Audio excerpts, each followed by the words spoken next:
Far out. Freak power, freak power, freak power, freak power. Hip hugger bells, bell hugger, hip bell huggers. I'd be happy to barter if you've got any sketches or poetry. All I have is money. Wow, that's such a metaphor. Hey everyone, so I have another Sabrina review today, and I think this is the second one I've done within the space of 7 days because I'm completely in love with it. I always have been. This is episode 8 of the second season, Inna-Gadda-Sabrina, which is without a doubt one of my favourites. This belongs in series 3 again because there's something phenomenal about this episode that I love. In this one, Sabrina looks in a cookery book with the 2 hot tamales and she makes a time ball. And because Salem is on a diet, he goes and eats this time ball because it smells like sardines. Of course, if this time ball is going to smell like fish, Salem is going to eat it, and because he eats it, he dreams of the 60s. The entire mortal realm, as far as Sabrina's world goes, is transported back to the 1960s, which is great. The 60s, if I had to go back to one era in time post-World War II, it would be the 60s, I think. Otherwise it would be the Victorians, but if I had to go back post-World War II, it would be the 60s without a doubt. And they spent quite a long time living in the 60s, and basically it gives the modern viewer a feel of what the 60s was technically like. I can't tell you how historically accurate it is because I didn't live in the 60s. But I think in that sense it's really great. The entire costume for most of it is 60s dress. Until recently I used to have an Inna-Gadda-Sabrina poster up there.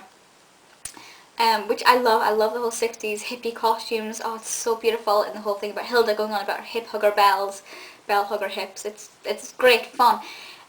And there's not a lot, you don't feel pressure in this episode. A lot of the times when there's a malfunction with magic, whether or not it's Sabrina's fault, you are sitting there panicking almost, trying to urge her to get it done. And of course, it's always resolved.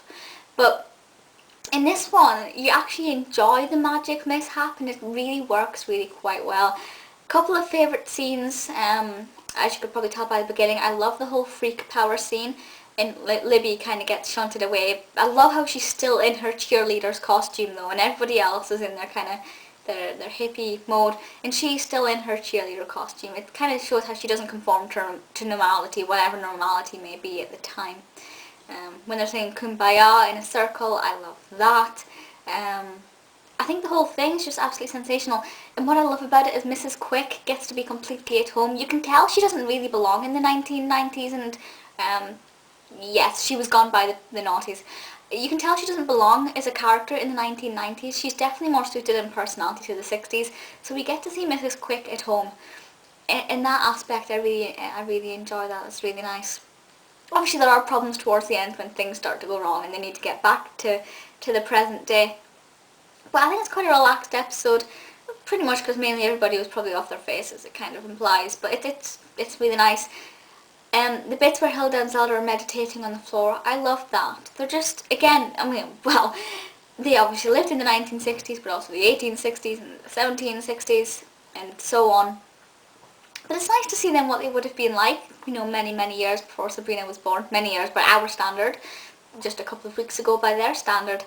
But I absolutely love this episode from start to finish. There isn't anything wrong with it. The costume is brilliant, the script is fantastic, each scene is alive yet so mellow at the same time. It sort of looks at the gender issues as well, about how, girls couldn't wear trousers, they couldn't wear skirts to school that were shorter than, kind of their knee length, and it's just really so beautiful. As I said, I can't tell you how historically accurate it is, but it does give you a good feel for the 60s. I just love every aspect of this. Please feel free to leave comments and let me know your thoughts on this, and let me know your favourite bits. I don't have a favourite bit. I guess the bits I put at the beginning of the video are some of my favourite aspects, but it's just sensational all the way through, and I cannot fault this at all, which admittedly is rare for a series. See, I never stopped talking. I was supposed to end this video about a minute ago. It's really rare for a season 2 episode to be perfect. The perfect episodes lie in season 3. I'm sure you will all agree. Although there are 1 or 2 in season 3 which were a bit annoying. But this one is just great. Even Valerie doesn't annoy me in this episode, and Valerie has a tendency to drive me crazy. In this one, I think she's completely fine. Let me know your thoughts, and I will see you all next time. Bye!